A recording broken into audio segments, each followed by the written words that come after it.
ang mga prinsipyo ng pagbuo ng bansang Amerikano. Ito ang pinakabagong bansa, mahigit 300 taong gulang lamang.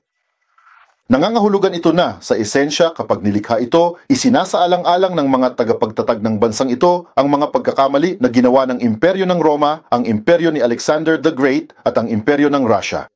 At sa pagsasaalang-alang na ito, bilang pinakabagong bansa sa mga tuntunin ng mga prinsipyo ng pagtatayo nito, sila, sabihin nating mabuti, ay naging malayo sa iba dahil isinasaalang-alang nila ang kanilang mga pagkakamali. Subukang ayusin ang gusali ng Estado sa 1,000 taong imperyo tulad ng Ottoman Empire o iba pa. At kapag nagtatayo ng isang bagong imperyo, isang bagong bansa, mas madaling gawin ito sa ganitong paraan. Kaagad naglalatag ng bagong prinsipyo tumutugma sa kasalukuyang gawain. Kasalukuyang mga gawain at kung saan ay nagbibigay daan upang mapabuti, doon ang prinsipyo ng pagkakakilanlan. Halimbawa, ang pagkakakilanlan ng bansang Amerikano ay batay sa mga daloy ng migrasyon. Ito ay isang ganap na bagong kwento na hindi posible sa lahat, halimbawa sa Germany o sa France o sa Britain. Ngunit dito ito lumitaw at ito ay nagbigay daan sa tunay na bansang Amerikano na bumalangkas ng konsepto ng isang bansa sa pamamagitan ng pagkamamamayan. Ibig sabihin, ang bansang Ruso ay isang bansa ayon sa kultura. Ang bansang Amerikano ay isang bansa sa pagbuo ng estado at pagkamamamayan.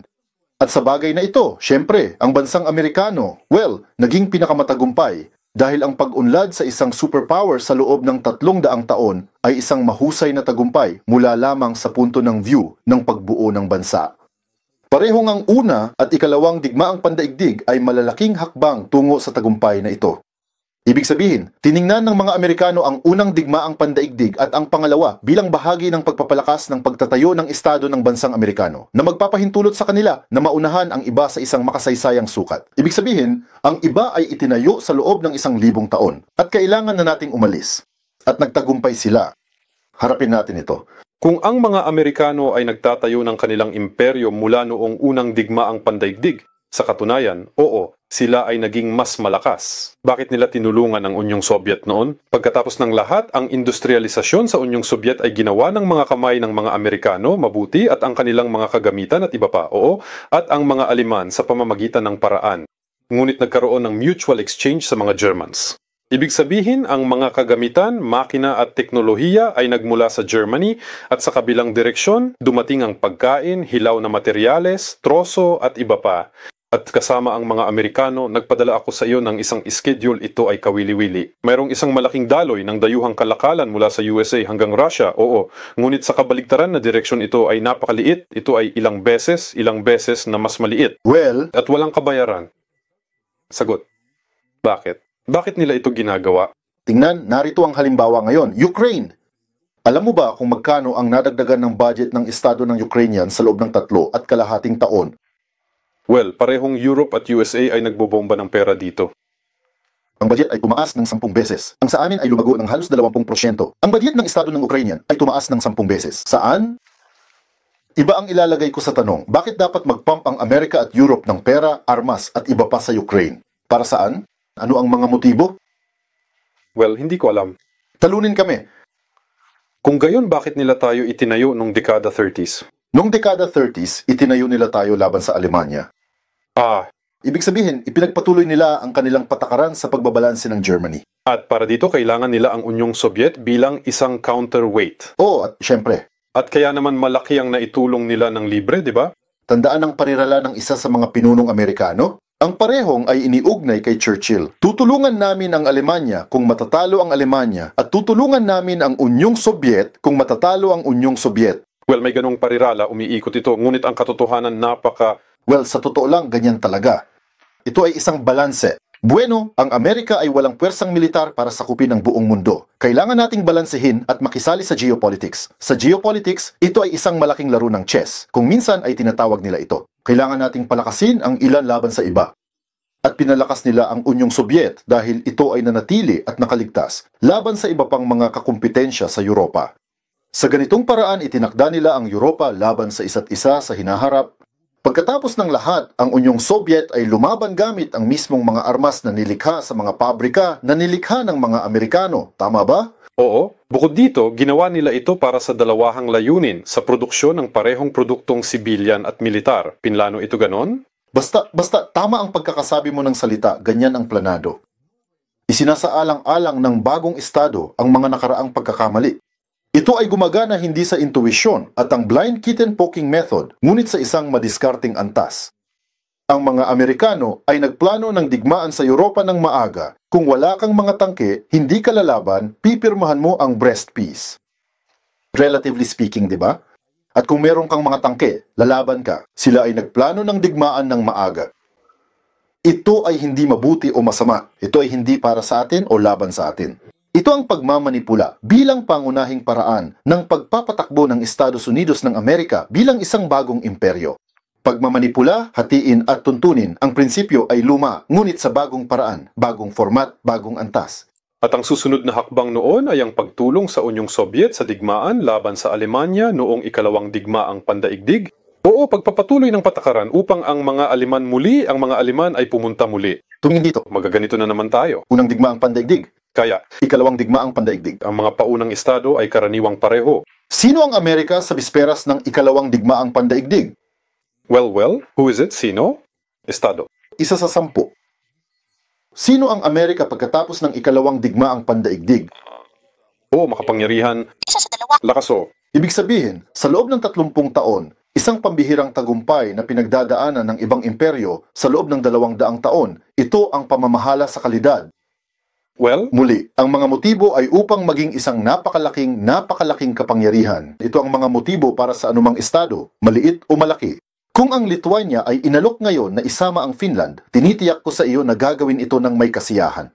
Well, syempre, kung may ganong pagkakataon, maging ang Africa. hindi naman tanong. May pagnanais, ngunit walang posibilidad. Gusto ng lahat. Ngunit hindi lahat ay nagtagumpay dahil may mga tao sa planetang Earth na ayaw nito. Mayroon silang mga hukbo. Ang mga hukbong ito ay libu-libong taong gulang. Ang politika ay 1,000 taon na. Doon ay mayroon silang sariling mga emperador, amo, oligarko. Hindi sila nagbibigay. Gusto mo bang maging isang malaking imperyo? Alam mo, hinaharang ka nila dito gamit ang kanilang mga tangke. Isinasaalang-alang ng mga Amerikano ang karanasang ito. Pareho sila ng mga layunin ng Britain, Germany, France at sa ilang lawak ng Russia batay sa prinsipyo ng bahagyang naiibang anyo ng pagtatayo ng estado. Nilulutas nila ang mga ito gamit ang iba't ibang pamamaraan at matagumpay nilang ginagawa ito. Naglalakad sila sa makasaysayang kalsada doon ng 10 beses na mas mabilis at may mas kaunting mga nasawi sa pamamagitan ng paraan. Ngayon ay sinabi ni Trump, nanalo kami sa ikalawang digmaang pandaigdig. Yan ang sinasabi niya. Ano ang argumento natin laban sa kanya? Well, tama ang sinasabi namin na kami ang pangunahing nagwagi. Bakit tayo ang namamahala? Mayroon tayong 27 milyon na patay. At sinabi ni Trump, at magkano ang mayroon ako? 800,000? Presyo? Binigyan ito ng parehong katayuan bilang Unyong Sobyet. Ang Unyong Sobyet ay nagbayad ng 27 milyon para dito. Nagbayad siya ng 7,700,000. At ang resulta ay pareho. Ang parehong mas tumpak. Bipolar world, ibig sabihin dalawang sentro ng kapangyarihan. Yun ay ang antas ng isang superpower. Ang mga Chino ay nagbayad ng 35 milyong buhay at hindi man lang lumagda sa instrumentong pagsuko ng Hapon. Ito ay tulad ng isang makasaysayang kabalintunaan, tama? Well, at least ngayon, iba na ang status nila. Ibang kwento yan. Sa partikular na sandaling iyon, ay nagbayad sila ng 35 milyong buhay. Hindi man lang sila ang nakatalo sa Japan. Bagamat nagbayad sila. Sa makatuwid, ang katayuan na bayad bilang isang katotohanan binayaran ay hindi mapagpasyahan sa mga tuntunin ng resulta. Naiintindihan mo ba? Ang mapagpasyang kadahilanan sa mga tuntunin ng resulta ay ang diskarte, tama o mali. Ang diskarte ng Amerikano ay nakuha nila ang resulta sa mas mababang halaga, ngunit sa parehong mataas na halaga tulad ng ginawa namin. Ang mga INTSIC ay hindi nakakuha ng ganoong resulta sa oras na yon kahit nagbayad sila ng higit. Sa pangkalahatan, hindi tangke o pag-atake ang mananalo, kundi utak. Ang pinakamataas na antas ng utak ay ang tamang diskarte, ang tamang landas. Amerika nagtatayo pandaigdigang imperyo, ngunit sa mga bagong prinsipyo. Ano tinatawag unipolar world?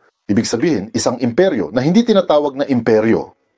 Hindi mahalaga kung ano ang tawag mo dito, ito ay mahalagang ang parehong bagay. Hayaan ako magpaliwanag. Ang pangalawang konklusyon na ginawa ng mga Amerikano mula sa kasaysayan ay ang impormasyon ang pinakamahalagang bagay. Bueno, ang unang gumawa ng konklusyong ito ay si Confucius na ang digmaan ay impormasyon. Oo, sa iba't ibang bagay. Sa makatwid, itinuturo nila ang kanilang pangunahing pamumuhunan sa konstruksyon ng militar sa paghubog ng opinyon ng publiko. At sa bagay na ito, Ang imperyo na tinatawag na neo-colonial, Putin ang tawag dito, hindi ito tinatawag na colonial empire. Naiintindihan mo? Dahil nagawa nilang harangin ang agenda ng balita. Sa katunayan, nabubuhay sila sa gastos ng mga kolonya. Ano ang kolonya?